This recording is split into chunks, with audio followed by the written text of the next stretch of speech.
Now let's install Webpack, and to do that, yarn add Webpack or npm install Webpack. As we've seen, this is the dependency tree, and you can see in the dependency tree we here installed Webpack 5.52.0, and this is exactly what has been added in package.json. And package.json, as we can see, it adds the dependency. Also, there are two more things created. Node module, which it downloaded all the dependencies that Webpack will need and had yarn.lock.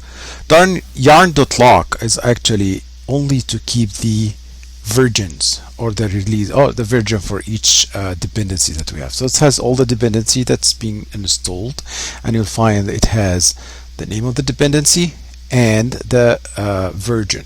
So each one, this is the dependency, the version, and what dependencies this dependency depend on.